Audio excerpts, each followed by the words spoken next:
On today's show, why this offseason for the Padres might be even wackier and weirder and crazier than the already crazy, wackier, and weirder offseasons that they've had in the past.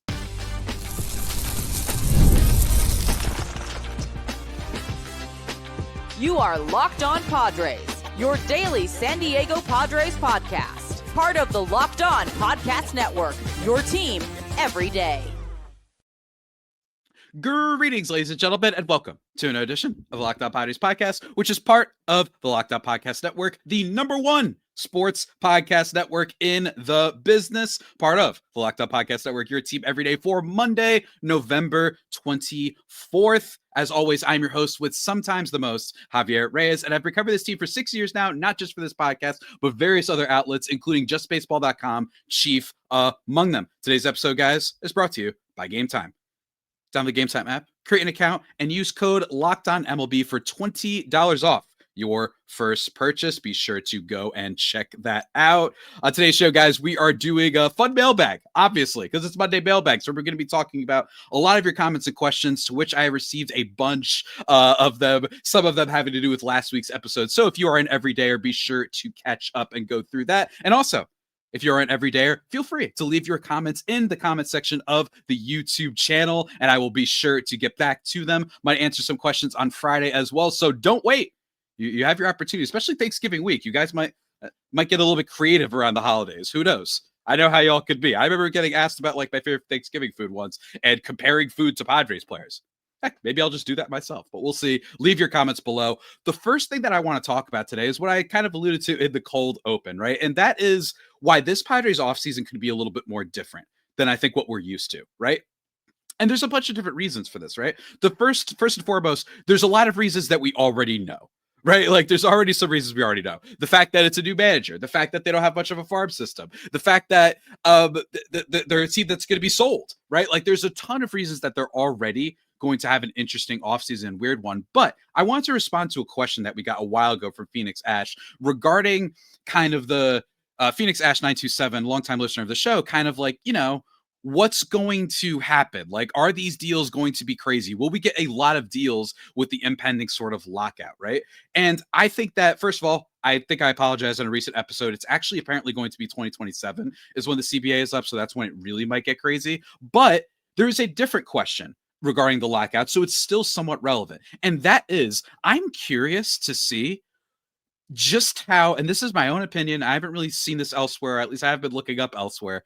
I'm really curious to see how many long-term deals are signed this offseason, how many prove-it deals are signed this offseason, because if we get the lockout that it seems like we're heading for, right? Like it seems as if ownership for a bunch of different teams. We've talked about this for the last year, that there's almost a little bit of a conspiracy, some thought amongst baseball people that part of the reason of the Dodgers' success is that teams want to have the public's more on their side and say, yeah, we need a salary cap, which isn't necessarily the biggest problem with the sport, right? But I'm wondering if that's part of it, that they're like, let the Dodgers side everybody. That way, public support is going to be so with us because everybody's going to be so annoyed at the Dodgers ruining, in quotes, the sport, right? And to an extent, I think that there is a lot of legitimacy to the arguments about the Dodgers, right? And their spending being a little bit, not untenable isn't the right word, but a little bit kind of just not making the league look good. And part of that, though, is why you don't want to be on the side of the ownership wanting a tax cut, or I'm sorry, not a tax cut, a salary cap, because there's a lot of teams out there that could be spending a decent amount of money. And while you can't compete with the Dodgers payroll, the history of baseball suggests that the top 3 spending is not what you have to be. You have to be in the top half, right? So as long as you're spending a decent amount on a couple of great players, you can go and win a World Series, right? Which is why the Dodgers aren't the main culprit. But I am wondering, with the CBA potentially being up and with a lockout potentially in the future, I'm wondering if some teams are going to only be taking and giving out 1-2 year deals, maybe 1 year with a club option, all that sort of stuff. Will they be hesitant to sign some of those big free agents that usually when you're a big free agent, most of the time you're kind of turning 28, 29, 30 in a lot of cases, right? Because of arbitration. So they might be saying, well, I'm going to lose some of the years of this guy's prime. That might be what they're saying. The counter argument to that would be, well, they're not playing, so at least they won't get hurt or whatever. They won't have the wear and tear of a season. So it's going to be the same thing. I'm just wondering, it's just something I'm throwing out there. And one of the reasons I'm throwing it out there is because Trent Grisham, one of the, can I say 20 best free agents, I think, for this upcoming season, I think that him accepting the qualifying offer, I think was actually kind of interesting. And I'm wondering, he was ranked number 25 by The Athletic for what it's worth. Keith Law probably had him a little bit higher. But I'm just wondering, is this sort of, is this a sign that some players are looking at this and saying, I'm not going to get my big deal unless you're one of the top guys like Kyle Tucker or maybe even Alex Bregman, and even that might be a little bit of a push. That I'm wondering is because of the fact that we might lose a lot of time, our team's going to be a little bit reluctant to hand out a deal, knowing that they won't get the full value with some of these guys, depending on how bad the lockout is, right? So it's just something to bring up and why I think this could be a really crazy free agency for the Padres. And there was also some rumors, very early rumors. Bleacher Report put out like a list of what they expect the what's the word? What they expect the Padres rotation to look like. And I kind of had some issue with this. I did not think that this was all that fair. I felt that this was a list of free agent pitchers, or I'm sorry, not free agent pitchers, but it was a list that I feel like ignored the potential free agency. They predicted that it was going to be Nick Pivetta, Joe Musgrove, Randy Vasquez, Luke Weaver, and John Duplantier, who I'm not going to lie, I forgot what even team he was on until I saw this post, right? Like, that's kind of crazy. People are really down on the Padres and their ability to add new players, frankly. And I just don't know if that's what's going to occur, because I think that the Padres could have a little bit of money to spend to be able to go out and get some bargain bin options, right? I still think that that is a possibility. They keep saying that business is going to be run as usual. And I think that, well, I want to discuss in a future episode some of my issues with the debate in baseball about not just the Dodgers, but the system, the spending, how I sometimes feel that media has a little bit of a bias towards national media, has a little bit of an anti-San Diego bias in the sense that you can't keep talking up the Dodgers and how every other team should spend like them, or at least try to. And then the Padres do, and you're like, wait, no, don't be morons. Like, you guys are out of control. I have some questions about the reports that they're in financial turmoil, because I'm just being honest. I've heard that since 2021 or 22, right? I've been hearing this for a long time. People asking, how are they going to afford this? So it's been like years now, right? And they still keep chugging along. Sure, they might have a year where they're not necessarily as profitable as the next, or maybe even in the negative, but welcome to business, right? That's just kind of how that works sometimes. So I don't really know. And I understand that the Seidler's looking to sell the team doesn't help my point here. But I'm just saying there's a bunch of different reasons that it's hard to trust or hard to get a full grip on exactly what the Padres are going to do. I don't think they're going out to sign Murakami or Sai or Framber Valdez or anybody like that, right? I do think that they can go out and sign minor, decent pitchers, on top of the fact that they have a guy who they might turn into a starting pitcher in Mason Miller, right? So I still think that there's hope. And I still trust that AJ Preller, who I hope gets a long-term extension at this point, has the best scouting eye in the game and can retool this farm system a lot faster than anybody predicts, because he's been doing it since 2019. And I've been covering the team since then. And I've literally seen how many times people have said that the Padres farm system is dead, and then they recoup it like it's nothing, right? And they've actually been winning on top of that, right? Unlike, say, these other teams that have been kind of in the middle when it comes to building up a farm, and they haven't been winning, like the White Sox, like the A's, those type of teams. So again, I'm rambling a bit, which is why I'm going to let you guys take control of the show and answer some of your questions and comments that we got over the last week. It's going to be a lot of fun, as always, because it is, after all, the Mailbag Monday. But first, let me just tell you guys really quickly about FanDuel. The NBA is back, and there's no better place to get in on the action than FanDuel, the official sports betting partner of the NBA. Even if you miss the start of the game or want to ride the hot hand, FanDuel has live bets on everything from who will score next to fourth quarter comebacks, right? If you wanted the odds on the fourth quarter comeback from the Dallas Cowboys yesterday over the Philadelphia Eagles, well, they'll have it for you, let me tell you. Plus, you can even combine your live bets into a same game parlay for a shot at a bigger payout. It keeps every game exciting, especially when your team's making that late push. Right now, FanDuel is giving new customers $300 in bonus bets when your first $5 bet wins. So head to FanDuel.com to sign up and play your game with FanDuel, the official sports betting partner of the NBA. Go check it out.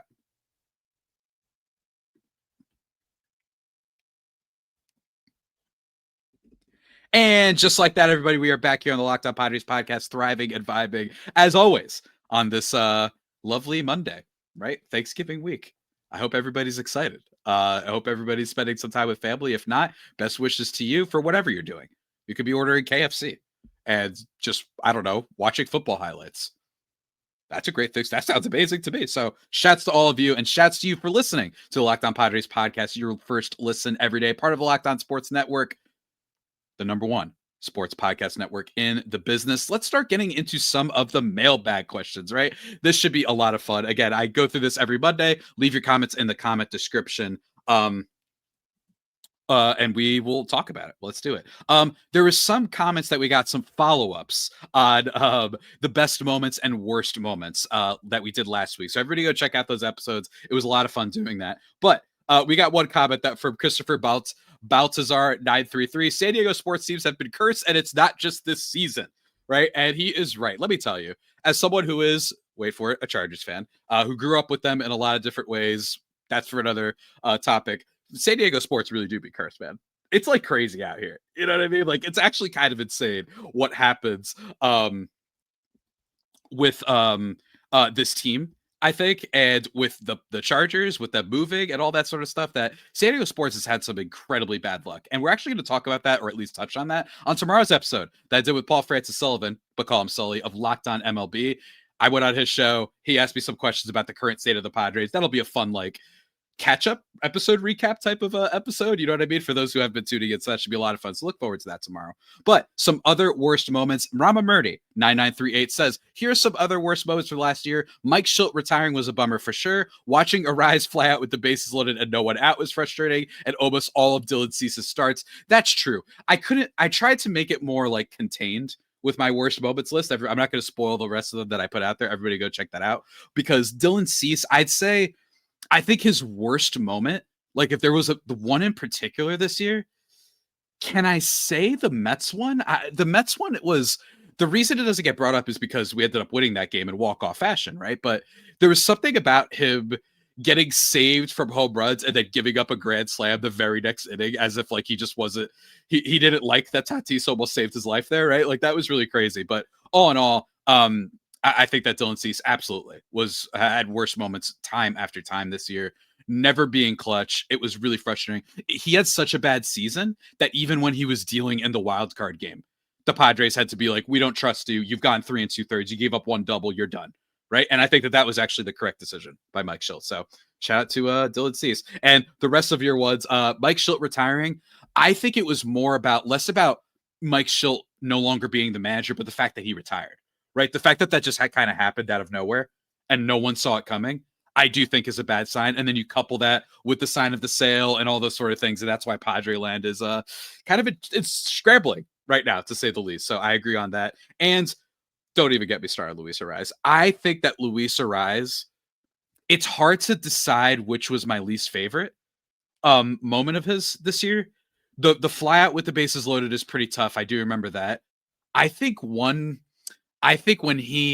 what was it that he did? There's one, I think he bunted once when he shouldn't have. I forgot what it was that he did that wasn't great, but Luis Arraez, go check out the player review that we did on this channel. Go check out the player list, player reviews if you want to hear about that. Robert Birdie also talked about some moments I forgot when it comes to the best moments of the year. Suarez, Adams, and Motorhead all making the All-Star team. Great point. All the sellouts at Petco. I would have called that as much a moment, other than maybe, I guess you could say, like the moment that it was announced that they broke their attendance record. That could be there. Number 3, clutching a postseason berth in an odd year in the 2020s. First time that has happened after 2021 and 2023. That's like, Rama, that's a little bit like nitpicky, like, cherry picking, you know what I mean? But still, that's true. And Manny's home run in game 2 of the wild card game. It wasn't a perfect season, but boy, it was fun for sure. I like what you bring up, the Manny thing. Manny Machado, man, if he didn't hit that home run, oh my God, he would be getting slandered more. I think by fans. And he's still getting slandered in many ways. By Padres fans, I should say. Fans love to slander him no matter what from other teams. But that one home run did do a lot. But I agree. It just shot some injection back into the team, making you excited again. Of course, they refused to drive anybody in for the rest of the series. But that was a good moment. Seeing him hyped up. It's always fun seeing Manny, like how he celebrates and just the swagger that he has. Always, always, always great. let's see here. What else we got for some of our questions? Let's see here. Cam Wordplay. He agrees with me on the World Series. It was incredible to watch, but a Blue Jays win in Game 7 would have been so much more satisfying, not just for Padres fans, but for baseball in general. And yes, if the Blue Jays had won, that would have been on my best moments, Padres moments of 2025. Absolutely. We got to do some hating on this show. You know how it is. But it would have been so much more satisfying, not just for baseball fans, but baseball in general. The continued escalation of the Dodgers dynasty is not only boring, it just gives them license to spend more. And how great would it be to see Vlad Jr. share the victory with his dad, and nobody like Ernie Clement win the MVP, and another ring for the crafty Max Scherzer, who outpitched his future Hall of Fame counterpart, Clayton Kershaw, by a mile. Hey, I didn't say it, but I'm just saying it's nice that Max Scherzer was a little bit more reliable the postseason of his career. It would have been great to have Josh Naylor come back to the Padres because he has turned into an incredible all-around player who's very fun to watch. But the good thing about him signing with the Mariners so early is we can go all in on someone else. Alonso's out of the question, but maybe we could stretch for Murakami. Ryan O'Hearn is probably the best of the rest. Wouldn't you say? Murakami, I just don't see it. I think he's going to the Dodgers, and I also think that they're signing Kyle Tucker. I do. I believe that the Dodgers are going to sign Kyle Tucker and Murakami. They have a monopoly now on Japanese players, which partially is earned and partially just congrats, guys. You get like you have the ability to swing and miss on contracts, and you also have like 400 million in just your TV rights deal. Like it's not that hard to be able to offer the biggest money for some players, but I think that he's going to go there. They have a hole at third base, and I think that they're going to make another splash with Kyle Tucker because I think that they are rolling in money right now. I think Shohei. This is why I thought it was idiotic that people were at first saying, wow, the Dodgers really paid $700 million for a DH. Not only is that wrong, they paid $700 million for a MVP DH, a demigod, and by far the most popular player in the league, and probably one of the 10 or so most popular athletes in American sports, I think is fair. And one of the most popular athletes in the world, although that's not accounting for soccer, and I'm just not fluent in soccer, so I can't gauge that. But I thought it was idiotic that people were complaining about that because they making all that money back. So we'll have to see. We'll have to see. I got a little bit of comment from @Brando7266 that said, this guy has a face for radio, which was mean. Really? I don't think I'm that bad. Leave your comments below if you think I'm ugly, ladies and gentlemen, on this episode. This is why I love doing the mailbag. Just crazy comments that we get all the time. Yeah, just amazing stuff. Last one before the break, though. @MIR4G3 says, being reminded that Ramón Laureano is a San Diego Padre brought a faint smile to my face. Thanks for reminding me of one of the good things of this season. And let me add, by no means am I a doomer. I recognize we had a 90-win team and we made it to the playoffs, but let's be honest with ourselves. We were very unlucky and outright bad in a lot of situations. Many times I would think to myself, is this even a team that will be feared in the playoffs? That was kind of my perspective all year for the regular season, where it was a good team and things changed in the postseason, so I didn't want to completely write them off, but they just didn't play well against good teams, unlike how they did in 2024. Where they won the season series against the Dodgers, and they just beat guys. Like they looked really, really sharp. And unfortunately, they didn't do that in the postseason. But that's a good pay, guys. Laureano being on this team next year is big. The outfield is set. Like that's a nice grab, right? Like that's a really, really nice grab for the team. The fact that they have one more year of him. Will he be as good as he was this past year? I'm unsure. He doesn't have a lot of defensive value, so you really need to hope that he kicks it into gear with the offense. I think it could be pretty good. It doesn't seem like anything was outwardly fluky, like, say, an Adam Frazier type season, right? Anything like that. But I still have a lot of comments, or a lot of questions, I should say, about that, right? And let me tell you, there's still a lot of comments from you guys that we got to get into because it is the mailbag after all. But folks, I got to talk to you about one more sponsor. The NFL season is back. It is in full swing. And honestly, there's nothing better than being in the stadium surrounded by fans cheering on your team. But again, it's tough getting tickets, right? With all the prices jumping at checkout, login screens, queues. That's why I use Game Time, the app that gives the advantage back to the fans. Game Time is fast, easy, and tracked. Backed. Why did I say tracked? I guess it's tracked and backed in its own way by the Game Time guarantee. You'll always get 100% authentic tickets delivered on time and at the best prices. All the fees are included. The price you see is the price you pay. I love zone deals, right? First of all, you could probably go to NFL games for as low as $100 with Game Time. And also, zone deals is really fun. You just pick a section of the stadium, they pick the seats, and you save big. It's faster, cheaper, and just, quite frankly, just less stressful. That if I could sum up this Game Time in just one, less stress. That's what I like about them. So go download the Game Time app, create an account, and use code LOCKEDONMLB for $20 off your first purchase. Terms apply. But again, that's promo code LOCKEDONMLB for $20 off. Swipe, tap, ticket, and go. Download Game Time today.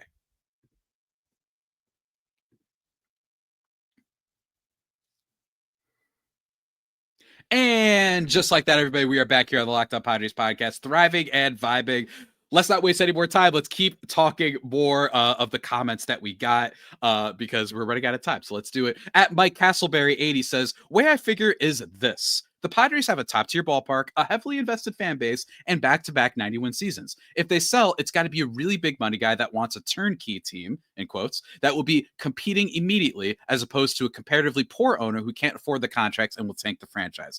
I agree 100%, and I talked about that with Sully on tomorrow's show, so I won't talk too much about that, right? We're going to talk not too much. At Phoenix Ash 2927 says, rip to the legend Randy Jones. Tragic that he never got to see the Padres win it all. He remains such a huge figure in Padres baseball. Wish we could have gotten him one. Regarding Campusano, though, he has a point. This is a bit of a wild thought, but I'm trying to think outside the box. Is it possible that they wanted him spending more time with the pitchers at AAA? Perhaps the Padres saw him better at coaching those guys to get ready for MLB than actually being the MLB himself. It's not impossible, but my issue, Ash, and I appreciate the question regarding our boy Campusano. It's just that I believe they would have kept him down straight up a lot longer, not even attempted to bring him up if that were the case.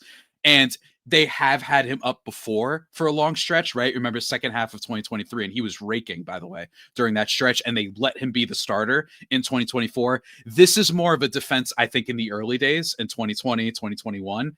And I think that in general, they were starting Martín Maldonado, man. Like they were starting Martín Maldonado and Elias Diaz. I think it's because Campusano isn't any good. I really do. I tried to defend him for years, but I just don't see it. I just don't see it. It's really tough, man. I'm really upset. But at Michael Castleberry also adds on, at least I'm not bored. No idea who the owners will be. Craig Stammen managing, Kyle Hitman Hart holding it down. Let's ride anyway. And personally, I'd say the worst moment, though, was Jason Adam getting hurt at the end of the season. You never want to see guys get hurt anyway, but awful timing and the way he fell, you immediately knew his season was over. I did mention that in the worst moments list, so go check that out again. But I agree that the Adam thing was, it was so fluky and weird, and it was just like, oh my gosh, it just added to the bad mojo and vibes. I was hopeful that maybe they could sneak past the Cubs, but I did say the Cubs will win in 3, and that's what happened. What can I say? Things go that way sometimes. At Ernie, ERNEE 100 says, Seidler's selling the year before the collective bargaining lockout with no one in their right minds. With no promise of revenue in 2027 reveals their non-commitment to the team. Punks. Look, it's a great point to bring up them selling right before we might get a CBA. Maybe that is something that goes against the theory, the discussion that the Padres are in financial turmoil. Again, I must emphasize, I'm not saying that they didn't lose money. I don't know for sure the financials of this team, other than the fact that Forbes said in 2024 that they were 430 million or so in profit. I forgot what they said exactly, and that the payroll is about 275, so that would be profitable. But again, it gets shaky, right? It gets shaky. I don't want to commit to what the Padres financials are, but I will say them selling the year before the lockout, maybe it's not that necessarily that they're not profitable, but rather they're like, oh God, we have these contracts. These guys are getting older and we might just lose like a good amount of the 2027 season. Maybe that's why. And also because they probably just weren't super passionate about it. I remember around the time that the Shield Seidler lawsuit dropped that there was some people sharing videos of like one of the Seidler family, I think the daughter or something like that, like at a Dodgers game, like cheering for them. That's the thing. They are from Dodgerland. Like that's what they're probably more passionate about, or maybe they're just not passionate about baseball enough. So, maybe that's part of it too. Speaking of Shield Seidler, though, at Silas Robert Shaw says, #believe Shield. I was excited when the Seidler group bought the Padres. I have always admired the organization, even though only the Raiders are more hated in my sports mythology. Getting part of the family that built the Dodgers to build the Padres sounded like a great idea, and it was. Peter was amazing. He did everything he could to bring that trophy to San Diego. There always will be a ton of love for him among the Fire faithful.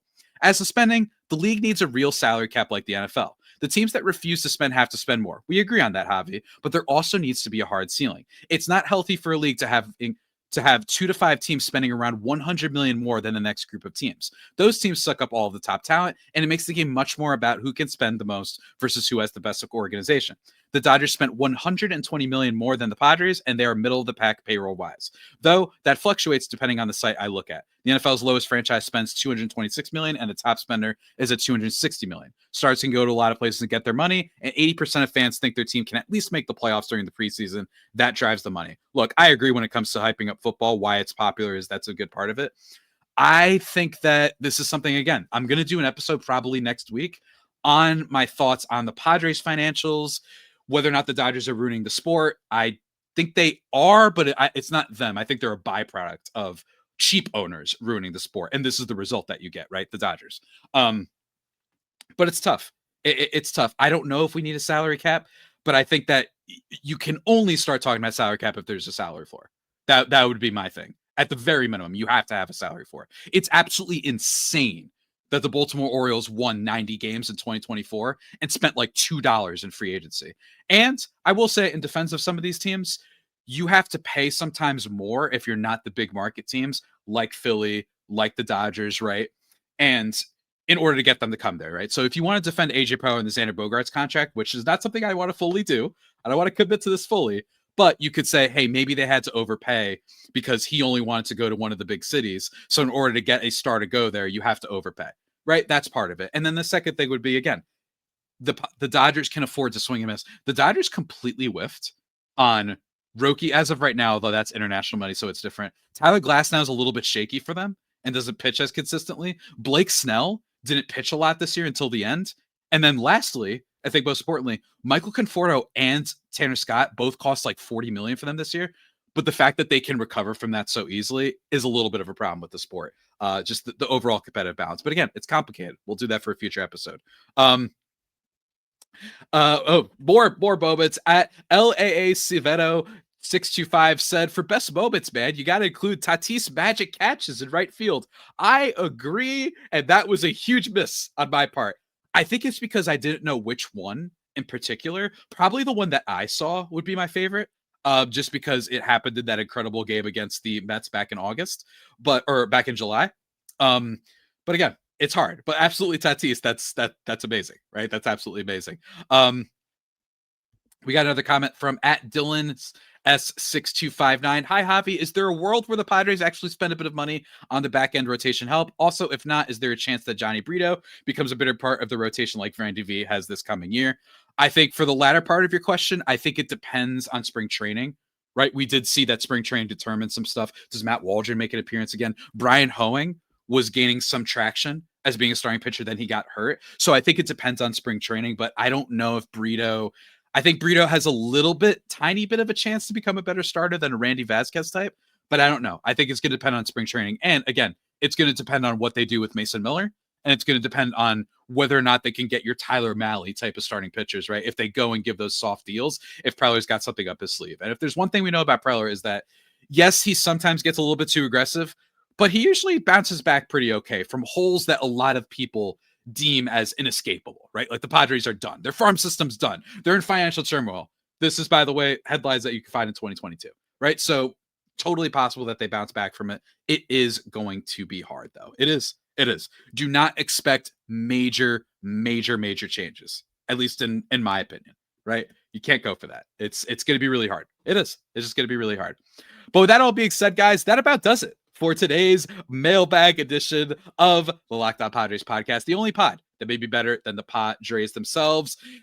Remember to subscribe wherever you get your podcasts from. Send me some more comments in the YouTube description. I'd love to answer them, especially next week. I'm going to answer a few more on Friday as well. In terms of the rest of the schedule, though, this week, let me tell you, we got it all mapped out. I actually recorded some because I've, holidays, we're doing some stuff out here. You know how your boy is. Going to be talking with my guy, Paul Francis Sullivan, on tomorrow's episode, talking about the Padres and their current state of affairs, a state of the union for the Padres, right? Wednesday, I'm going to talk about the manager history for the Padres, and I just want to talk about the criticisms of each manager under AJ Preller, who I like the best, etc. Then on Thursday, because why not, I'm going to talk about things with the Padres that we're thankful for because it is a holiday. And then Friday, I want to do my retrospect on the Padres trade deadline in review, right? Like just retrospect that. What does it mean about the future for the Padres? Going to be talking about that on Friday. When it comes to deals, AJ Power is a big one. And I think it's gonna be a lot of fun breaking that down. And we'll continue to answer some of the mailbag questions that we got too. So that about does it, everybody, for today's podcast. Until next time, stay safe and of course, stay faithful. My Friar Faithful homies, take care.